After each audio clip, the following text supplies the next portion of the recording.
So Dak and Jerry Jones are having a little bit of a tumultuous relationship right now. Again. And it has not, again, it's not been fun to read. So at the moment, Dak and the Dallas Cowboys have not reached a long-term deal. So his $55.455 million cap hit is going to weigh on our salary cap instead of it being settled like it was already supposed to be. And I thought it was already supposed to be. We're now playing this out. He's going to count towards $40.46 million against the cap in 20. Jerry Jones is not shying away from the fact that he wants Dak to take a team-friendly deal, and this is all because he wants to be able to sign CD, he wants to be able to pay Micah, and he still wants to be able to pay a couple other guys on top of that, free agents and whatnot. He doesn't want to lock up all his money in a wide receiver, a quarterback, and an edge rusher. Congratulations. That's what every single team does. They lock up their money in a quarterback, a wide receiver, and an edge rusher, and they still sign other guys. Sorry.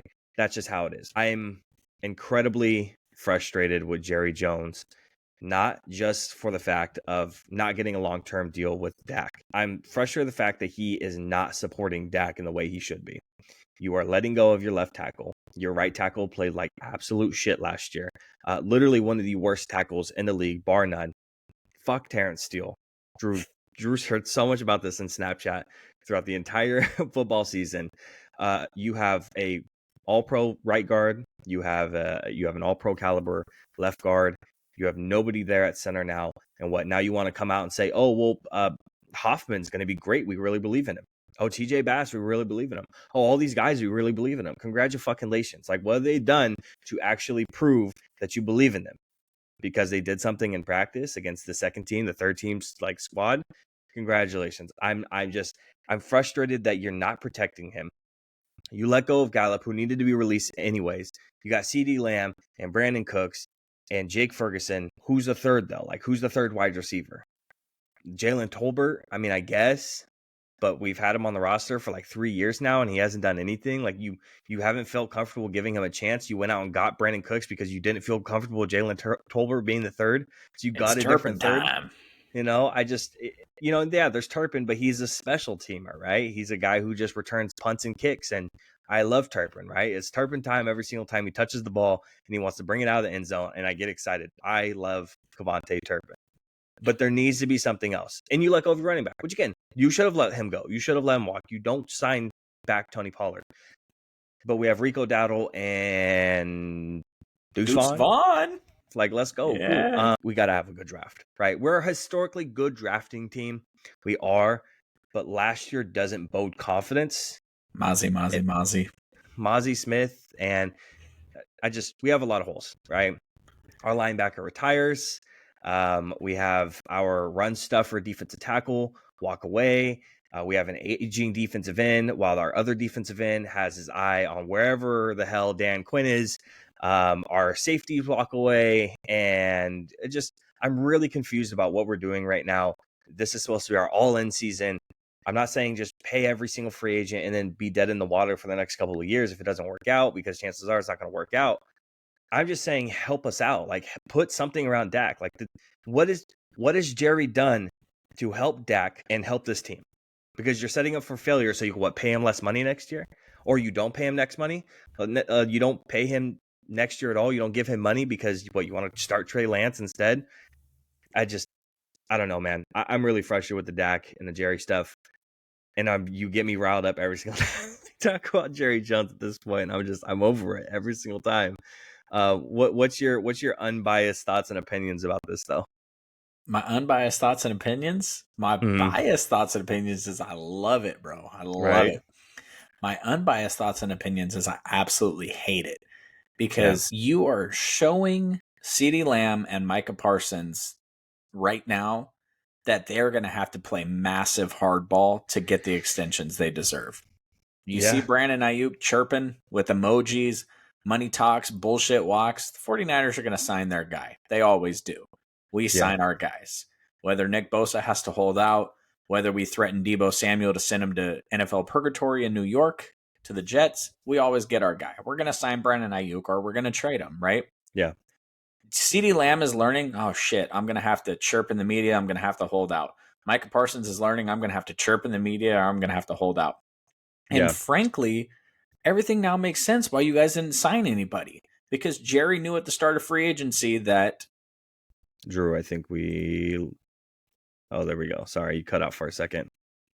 Where'd you lose me at? I lost you at some of the hardball stuff and either signing Ayuk or trading him. Yeah, so recap, the 49ers are going to get their guy. But now that the Cowboys guys are learning, they're going to have to play hardball. CeeDee Lamb's going to have to play hardball. Micah Parsons going to have to play hardball. And frankly, the fact that you guys didn't sign shit in the free agency period tells me that Jerry Jones knew this whole time that Dak was going to play on this cap hit. He knew the whole time they weren't going to get this deal done. He knew the whole time that he wasn't going to offer him the extension that Dak wanted because you guys didn't go out and sign anybody. If you knew that you were going to guarantee $100 million and lower that cap hit down to $20 million this year, you could have gone and gotten anybody. You could have gone and got your Patrick Queen. You could have gone and got Danielle Hunter. You could have gone and got anybody you wanted, but you didn't. You stole Eric Kendricks and you re-signed your long snapper, and that's about it. Because Jerry knew the whole time he wasn't going to pay his man. So, and this is not, for all you guys out there that are listening and you look at Dak and you look at this is not a Tua Tagovailoa situation. Tua is like a fifth of the quarterback that Dak Prescott is. And I love to smash on the Cowboys as much as anybody. The Cowboys are my favorite joke, right? Which is funny because you guys are fully supportive of me and the 49ers. I always find that funny that I turn around and smack you around with the Cowboys. But Dak is legit, guys. Like he was the MVP of the tier 2 class. He's elevated himself out of that. And I don't know. I think that the problem is at the end of the day, Jerry, all that truly matters to him, despite what he says, is his money and the money that football team makes him. And he's not going to compromise that. And people worship him for some weird-ass reason. The Cowboys have more fans than anyone in the world for some weird-ass reason. They haven't been relevant in 30 years, deep in the playoffs. But all that matters to Jerry is his money. And he ain't going to compromise that by handing Dak the bag, apparently. Because this is like the third time they've done this to this dude. Franchise tag, extension. Oh, no, now you're not going to get another one. It's wild to me. I don't really... And this is why you don't trade for Trey Lance. This is why you don't trade for a top 3 pick and put him on your bench, because now the talking. And spoiler alert, Trey Lance is not a starting quarterback in the NFL, but there's still going to be talk. There's going to be talk all season. God forbid Dak comes out and has a game where he throws 4 picks. Chat. It's just not going to go away because Jerry made the decision to trade a 4th-round pick for this guy that can't play football. Yeah. And whatever. I hope it explodes. I hope it implodes. That'll make me happy. But it doesn't make any sense. Yeah, the frustrating thing is you look at the fans too. The fans that I at least see on some of the Cowboys pages that I follow, Laws Nation, Defy Talks Cowboys, on Instagram, and I'm sure you can find them on Twitter, X, as well. But look in the comment section of guys like Defy, and you see the confusion, you see the frustration of Jerry, and that's all it is. Everyone's kind of over it, and everyone's always points the finger at Jerry alone. It's like, oh, well, Jerry this and Jerry that, and the drafting with Jerry, and it's like you realize that his son does a lot of the player personnel stuff as well. Like, he's super heavy handed in it. He's very, very, very much involved. So the cycle's not done. The cycle's going to continue, and it's going to go on and on and on and on until somehow, some way it gets broken with some superstar caliber player, or we get a lucky break and everything falls together for us. Because, I was talking to you earlier in the year, this past year, and I told you that I felt like this year was different. I felt like things were rolling well, and I felt like things were turning around, and the team felt different. The defense, the offense, everything was clicking. Everything felt right. Dak took a huge step. CeeDee's goddamn top 3, almost offensive player of the year. And now we're sitting here with this team, with Tony Pollard walking away, Tyron Smith, Tyler Biadasz, Michael Gallup, Leighton Vander Esch, Jaron Curse, all these guys walking away or getting cut. And you go, what are we replacing them with? Congrats, we brought back a long snapper and we got a linebacker. We really did need the linebacker, but this is a bad draft to need a linebacker. A really bad draft to need a linebacker. Offensive tackle, sure, we do. But some guys don't want to take offensive tackle. We need offensive linemen, though, at the end of the day. Well, so that's another disappointment also. The fact that you have a top 25 pick and you're going tackle. That's a disappointment in of itself. As good as the Cowboys' offensive line has supposedly been, and all the capital invested in it, and now here you are with all the talent out there, lockdown corners, speedy ass wide receivers, and you're like, well, we got to go tackle because it's a massive need for us. That's a super big disappointment also. And I think what this stems from too is the big mistake of paying Terrence Steele is coming off of an injury. Why did we not learn our lesson with Michael Gallup? And that's the thing with right tackles. We've been piecing right tackle together with like second tier, third tier guys who've played really well in systems. Terrence Steele, I mean, all the way back 2014, Doug Free. Like we've done well with the right tackle, just kind of piecing someone there and doing well enough and paying him. Hey, here's your second or third tier money, but we pay Terrence Steele all this goddamn money for what? Like 1.5 good seasons and coming off of an injury. And it's just like, dude, we didn't have to pay this guy. Like we could have stuck somebody else in there and been perfectly fine. Like you know who you have to thank for this though? Who? Brandon Carr. Brandon Carr? Mm-hmm. Why are we blaming Brandon Carr? I mean, I know that we gave him huge money. That's why Jerry don't sign free agents. Who was the other guy? Claiborne? Oh no, we drafted Mo. But didn't you trade a bunch of capital to trade up like super high to get him? Oh, we took him 4th overall. Yeah. That's why Jerry don't take no risks. Jerry just gonna do his thing, his man. offensive line. No matter how much I say we're all in, we're just gonna take defensive tackle, offensive lineman, Mozzie. I mean, it's funny how like you could ride out the Cowboys off season every year, but then how can you be mad because they're good every year? They're underachievers, but you guys have been in the, what? I mean, do you want to be the Minnesota Vikings? No, but when it comes to our free agency, though, we usually are active in like a second tier type level. We bring in quality guys that next rate deals type thing, and they play quality contributions. We don't ever go after the those first tier guys that are coming out. Obviously, like we already talked about. Go ahead and blame Brandon Carr or whoever you want to blame on that one, but this year we're not going after anybody. We had a couple of years where we would go after those second tier guys and they would play quality time.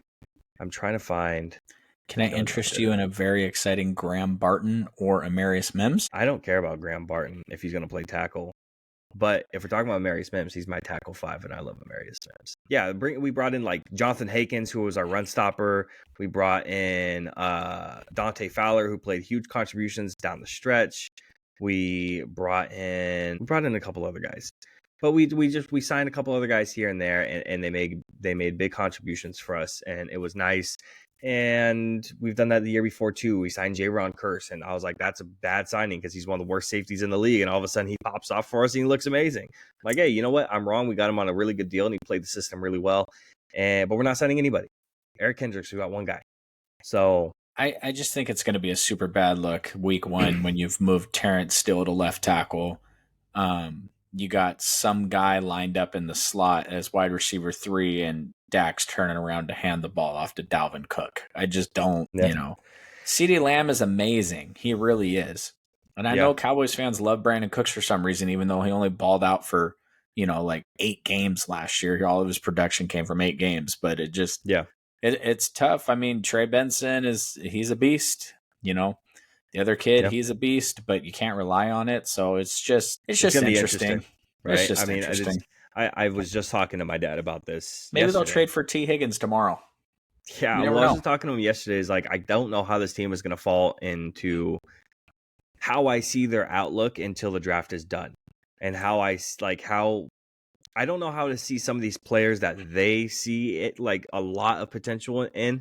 I don't know how to see them until the draft is done. Because if you go out and you say, "Oh, we believe in Brett Hoffman, TJ Bass," and then you go out and you draft an offensive lineman in the first 2 rounds, it's like, okay, well, obviously you're bullshitting, and you actually believe in like Jalen Tolbert instead. You're not drafting a wide receiver.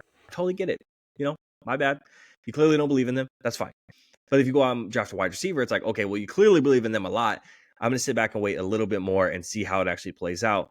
But if you're setting Dak up for failure, you can go fuck yourself, because Dak doesn't deserve to be set up for failure at all with the adversity that he has already faced with injuries and scheme changes and how successful he was last year. And you don't want to pay him his fucking money.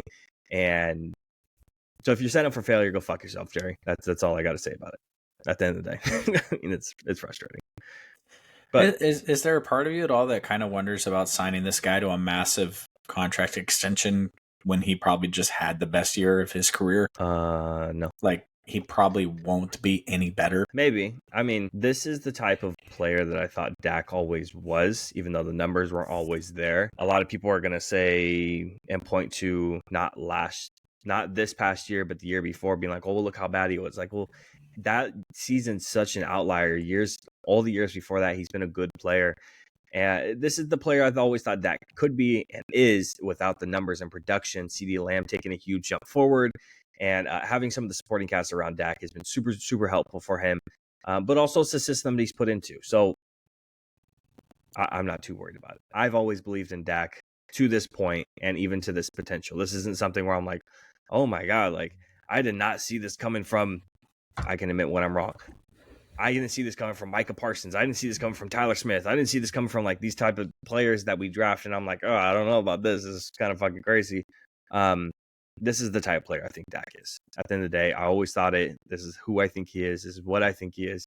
And I have no reservations. If Jerry tomorrow says, you know what, we're going to sign Dak to a massive extension, I'm going to go, good. Absolutely. You fucking should. And even if he plays a step down from where he played last year and you still sign him to a massive extension, I'm going to say, good, you fucking should. I have no reservations about signing Dak to any type of extension. And he's going to get a massive one regardless. So he could break his fucking ankle again and he's still going to get the money. That's where I sit. Fair enough.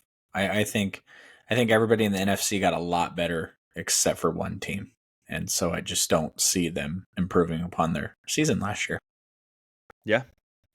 Unfortunately, so if you're a Cowboys fan Eagles, like I am, the Eagles reloaded in a big way. Now we can say whether or not that's going to help them. Some of the pieces are a weird fit, but Saquon Barkley is a legit piece, and Devontae Smith and AJ Brown and all this other stuff. So that's on paper. God, I mean, if you just put Dak on the Eagles with what they have, that would be fucking like, oh God, that would be no good for